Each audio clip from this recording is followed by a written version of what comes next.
Drop it.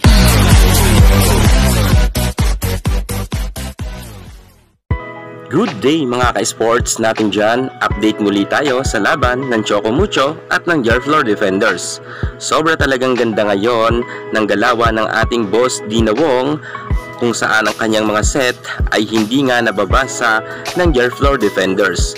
Talagang problemado ngayon ang kanilang coach at maging ang mga players nga ng Jarflor ay hindi nga nila mablock-block ang nasabi nating Choco Mucho, at ang floor defense nga nila ay sobrang hina, kung kaya nga kahit mga drop ball nga ng mga Choco Mucho players ay hindi nga nila ito nakukuha, kung kaya madalas nga silang naghahabol sa score at never ngang nakadikit man lamang ang Jarflor sa score sa Choco Mucho. Sobra talaga kasing mga bata pa rin ang mga players ng Jarflor Defenders at kinakailangan talaga siguro sa next conference ay mag-recruit nga sila tulad nga nila Myla Pablo, or meron naman silang mga malalakas na players pa, sapagkat nga mga ka-sports natin dyan, sa sobrang bata nga nila pagdating nga sa pro ay hindi pa talaga sila uubra pagdating nga sa mga star player na kanilang matatapat.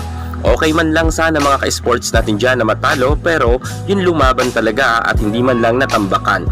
Pero ang Jarflor ay sobrang natatambakan talaga sila ng score. Gaya nga ng Farm Fresh Foxes, kahit sabihin natin na natalo sila or madalas nga silang matalo ng mga malalakas na team, pero lumalaban sila at halos nakadikit nga ang kanilang score, at higit sa lahat nagkakaroon pa nga ng isang set, dalawang set na panalo ang nasabi nating Farm Fresh Foxes. Pero ito mga ka-sports natin dyan, Jarflor Defenders, ay talagang sobrang hirap na hirap sila. Pero syempre may iintindihan naman natin yan mga ka-sports natin dyan, sapagkat nga mga bata pa lang sila. Dito naman kasi sa Choco Mucho, halos karamihan talaga ay puro kilala ng mga volleyball player at tumatak na nga ang kanilang pangalan sa larangan ng volleyball.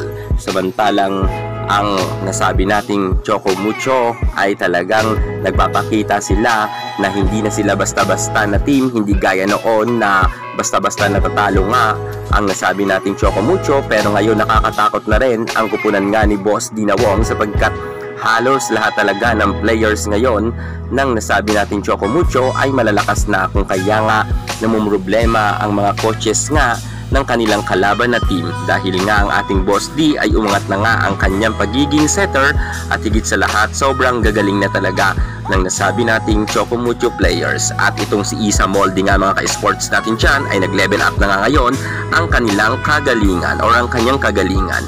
Lahat naman ng Choco Mucho ngayon ay sobrang gagaling na. Nagtapos ka ang laban sa 25 at 17, at sa third set nga ay lamang pa rin ngayon ang Choco Mucho at tatapusin na nga nila ang laban. Congratulations muli sa ating Boss Dina Wong team. Samantalang abangan naman natin ang next game, Cherry Tigo versus Creamline Cool Smashers. Sino ang magwawagi? Kaya tumutok lang kayo sa ating vlog at mag-a-update tayo ng mabilisan.